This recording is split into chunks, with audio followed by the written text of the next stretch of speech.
In the name of Allah, the most gracious, the most merciful, to whom we all have to obey.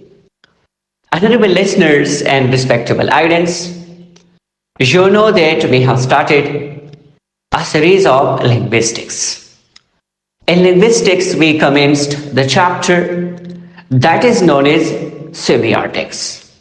Semiotics is the study about the signs and symbols.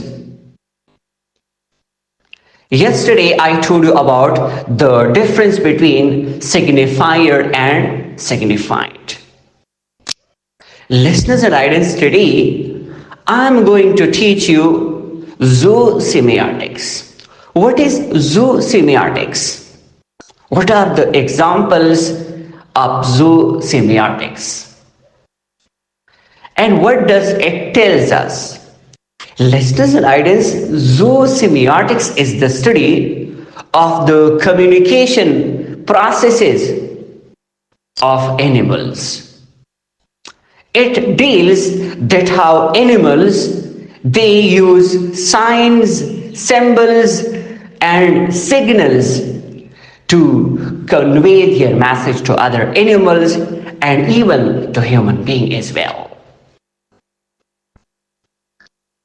Listeners and readers, I'm going to share some example of different animals and birds that you understand. That how animals they convey their message to others.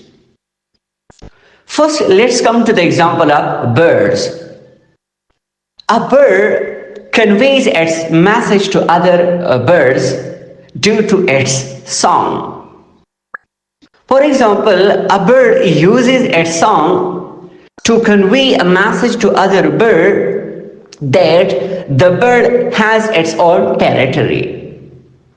The bird is happy there at its own place.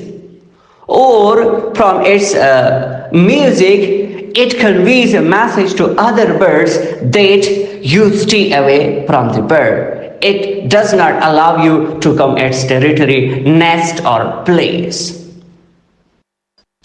Come to the example of honeybee.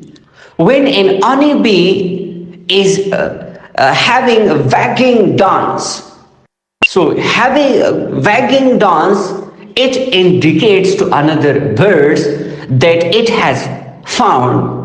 It means the honey has found some food, and it conveys a message to other honeys to go and receive that food.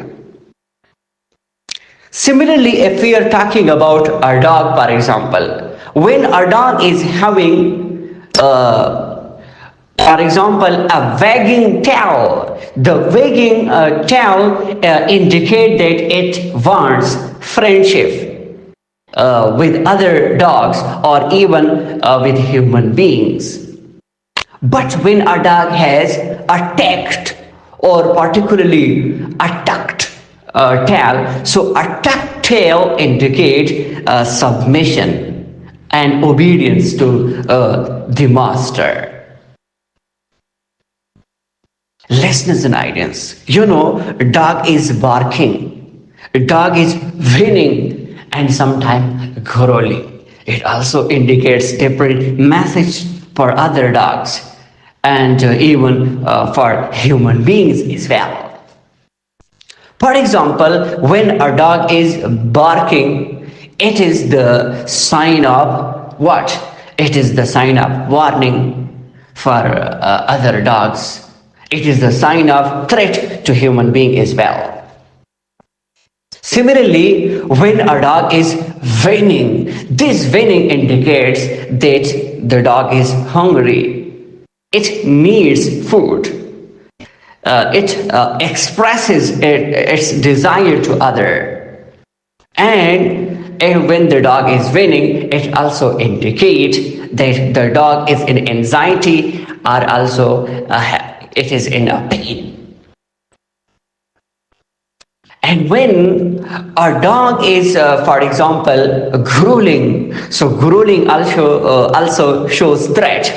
It wants other dogs that it has a control over a thing. For example, when the dog is eating a piece of a morsel or a food, for example, so it is groaning, does not allow another dog to come. So it shows control over that food.